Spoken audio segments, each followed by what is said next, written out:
সেনাবাহিনীর যে সকল সদস্যরা, পুলিশের যে সকল সদস্যরা এইভাবে হামলা করলো, তাদের নামে মামলা দেওয়া হলে মামলা কি নেওয়া হবে?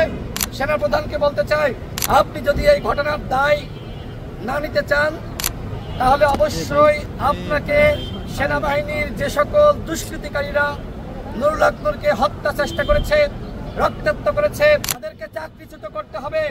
নুরুল হক নূরকে চিনে না সেনাবাহিনীর এমন কোন কর্মকর্তা সদস্য আছে? পুলিশের এমন কেউ আছে? জাতীয় পার্টিকে অবশ্যই নিষিদ্ধ করতে হবে। আমি আজকে সকালে নুরুল হক নূরকে দেখতে গিয়েছি। তিনি আইসিইউতে আছেন। এখনো পর্যন্ত তিনি আশঙ্কামুক্ত নন। গতকাল আমাদের কার্যালয়ের সামনে সেনাবাহিনী এবং পুলিশ বাহিনী যৌথভাবে হামলা চালায়। আমরা এই হামলার বিচার দাবি করেছি। গতকাল সরকারের আইন উপদেষ্টা নুরুল হক নূরকে দেখতে এসেছিলেন। তিনি দেখতে এসে ছাত্র জনতার বিক্ষোভের মুখোমুখি হন এবং সরকারের প্রেস সচিব তিনিও এসেছিলেন। স্পষ্টভাবে তাদের কাছে আমরা আমাদের দাবি জানিয়েছি, জাতীয় পার্টিকে অবশ্যই নিষিদ্ধ করতে হবে। যেমনি ভাবে আওয়ামী লীগের সাংগঠনিক কার্যক্রম নিষিদ্ধ করা হয়েছে, জাতীয় পার্টি সহ 14 দল এবং যারা ফ্যাসিবাদের দোসর তাদের সাংগঠনিক কার্যক্রম অবশ্যই নিষিদ্ধ করতে হবে। আওয়ামী লীগ যে অপরাধ করেছে তারা একই ধরনের অপরাধ করেছে, কিন্তু আমরা এখন শুনতে পাচ্ছি ডিজিএফআই এবং এদেশীয় যারা আওয়ামী লীগের এজেন্ট রয়েছে তারা মিলেমিশে জাতীয় পার্টিকে বিরোধী দল বানানোর একটি পায়তারা করছে। সরকারের অনেক উপদেষ্টারা এই বিষয়টি জানে। দেখেন, আমরা বারবার বলে আসছি একটি প্রতিরক্ষা সংস্কার কমিশন গঠন করা দরকার ছিল। যদি পুলিশের সংস্কার হয়, সেনাবাহিনীর কেন সংস্কার হবে না? আমরা কেন কথা বলতে পারবো না? আমরা জানি 14 সালে, 18 সালে, 24 সালে ডিজিএফআই এনএসআই কিভাবে নির্বাচনে কারচুপি করেছে, হাসিনাকে কিভাবে জিতিয়ে দিয়েছে। সেই ডিজিএফআই এনএসআই যারা গুম করেছে, খুন করেছে, আয়নাঘর তৈরি করেছে, তাদেরকে যদি আপনি কোনো ব্যবস্থা না নিতে পারেন, তাদের বিরুদ্ধে তাদের সংস্কার না করতে পারেন, তাহলে এই বাংলাদেশের কোনো সংস্কার করে কাজে আসবে না। সুতরাং ডিজিএফআই এবং এনএসআই তাদের সংস্কার দরকার। দেখেন, গতকাল লাল শার্ট পরিহিত যে ব্যক্তি হামলা চালিয়েছে সে কিন্তু নুরুল হক নূরের উপর হামলা করেনি। সে আমাদের ছাত্র অধিকার পরিষদের নেতা সম্রাটের উপরে হামলা চালিয়েছে। কিন্তু বলা হচ্ছে যে এই ব্যক্তি সেনাবাহিনী না, সেনাবাহিনীর কেউ নুরুল হক নূরের উপর হামলা চালায়নি। স্পষ্ট ভিডিও রয়েছে। সেনাবাহিনীর সদস্যরা তারা অতর্কিতভাবে হামলা চালিয়েছে, আমাদেরকে রক্তাক্ত করেছে, নুরুল হক নূরের বুকে লাঠি দিয়ে খোঁচা দিয়েছে, একের পর এক তার মাথায়, চোখে, মুখে সেনসিটিভ জায়গায় আঘাত করা হয়েছে। তার মানে কি? তার মানে নুরুল হক নূরকে পরিকল্পিতভাবে হত্যা চেষ্টার উদ্দেশ্যেই এই হামলা করা হয়েছে।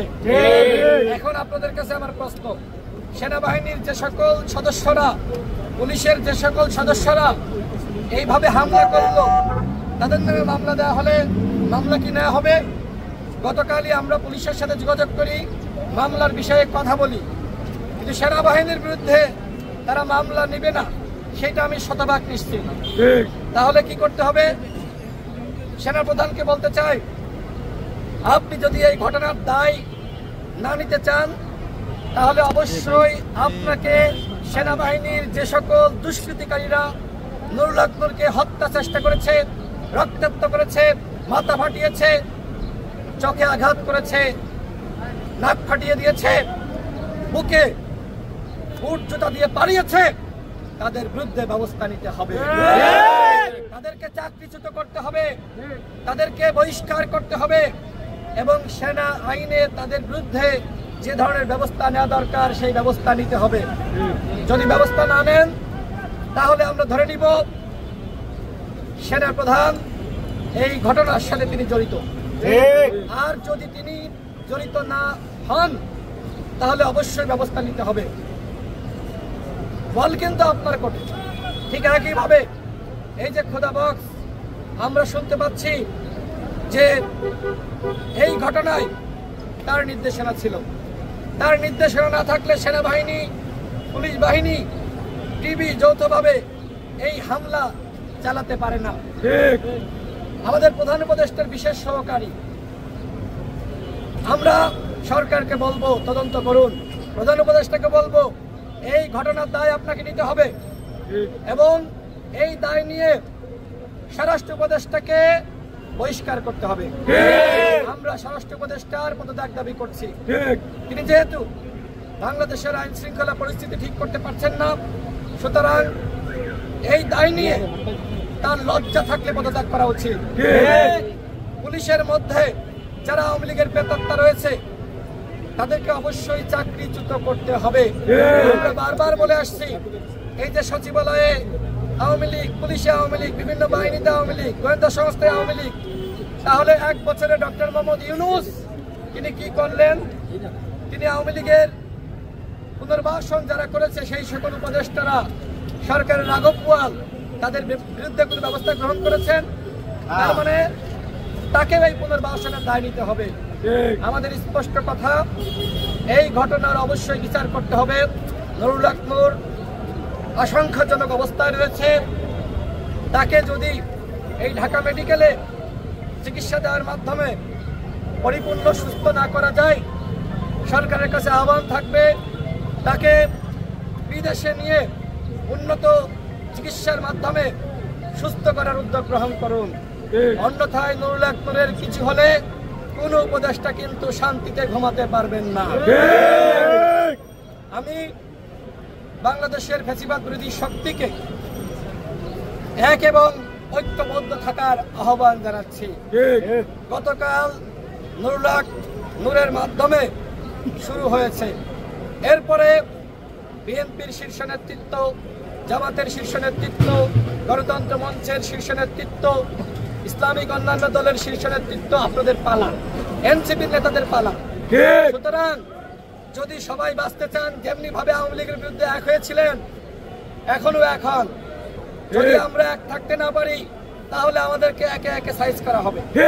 আজকে বিভক্ত হয়ে গিয়েছি, যে কারণে গণ অধিকার পরিষদকে সাইজ করার এই সাহস তারা দেখিয়েছে। কত বড় স্পর্ধা! আমরা আমাদের অফিসের সামনে সেখানে প্রেস ব্রিফিং করছি। আমরা কিন্তু জাতীয় পার্টির কার্যালয়ের সামনে যাইনি, আমাদের কোনো নেতাকর্মী যায়নি। আমরা আমাদের অফিসের সামনে প্রেস ব্রিফিং শুরু করেছি। সেই অবস্থায় নুরুল হক নূরকে চিনে না সেনাবাহিনীর এমন কোনো কর্মকর্তা সদস্য আছে? পুলিশের এমন কেউ আছে? তার মানে চেনার পরেও পরিকল্পিতভাবে নুরুল হক নূরকে হত্যা করে এদেশের ফ্যাসিবাদ বিরোধী শক্তিকে ভয় দেখানোর জন্যই এই নীল নকশা হাতে নেওয়া হয়েছে। এইটা একটা মাস্টার প্ল্যান। এই মাস্টার প্ল্যানের সাথে যেমনি ভাবে ওই যে বিডিআর বিদ্রোহের নামে সেনাবাহিনীর 63 জন কর্মকর্তাকে হত্যা করা হয়েছিল এবং সেখানে কাদেরকে ব্যবহার করা হয়েছিল আপনারা জানেন। ঠিক একইভাবে সেনাবাহিনীর যে সদস্যরা এই ঘটনা গতকাল ঘটিয়েছে তারা এই মাস্টার প্ল্যানের সাথে জড়িত কিনা সেটি সেনাপ্রধানকে খতিয়ে দেখতে হবে। সেনাবাহিনীর আমরা সবসময় প্রশংসা করেছি, সেনাবাহিনী আমাদের বাহিনী, কিন্তু এই বাহিনীকে গতকালকের ঘটনায় যেভাবে আজকে মানুষের কাছে বিতর্কের সৃষ্টি হয়েছে, আজকে সেনাবাহিনীর আমার মনে হয় যে লজ্জায় মাথা নত হয়ে যাওয়া দরকার। সেই জায়গায় লজ্জা না পেয়ে, সেই জায়গায় দুঃখ প্রকাশ না করে, সেই জায়গায় অপরাধীদের বিরুদ্ধে ব্যবস্থা নেওয়ার ঘোষণা না দিয়ে উল্টো বলা হচ্ছে আমরা নাকি মাফ করেছি। What is this? সেনাবাহিনীর পক্ষ থেকে যে সকল ঊর্ধ্বতন কর্মকর্তারা আমাদের সাথে যোগাযোগ করেছিল, আমরা স্পষ্টভাবে তথ্য প্রমাণ তাদের কাছে পাঠিয়েছি। তারা বলার চেষ্টা করছে যে আপনারা সেখানে আপনাদের নেতাকর্মীরা উচ্ছৃঙ্খল আচরণ করেছে। দেখেন, আমরা প্রতিবাদ জানিয়েছি। এই গণ অভ্যুত্থানে আওয়ামী লীগের পতন ঘটনা হয়েছে প্রতিরোধ গড়ে তোলার মাধ্যমে। আমাদের উপর যখন জাতীয় পার্টি হামলা করেছে এবং সেখানে আওয়ামী লীগ ছিল, তখন আমাদের নেতাকর্মীরা তারা কিন্তু মূল রাস্তায় থেকে জাতীয় পার্টির কার্যালয়ের সামনে যায় নাই, সেখানে থেকে তারা কিন্তু প্রতিরোধ গড়ে তুলেছে। কিন্তু সেখানে আমাদের শীর্ষ নেতৃত্ব নুরুল হক নূর, আমির সহ আমাদের কেউ সেখানে ছিল না, কেউ প্রমাণ করতে পারবে না। কিন্তু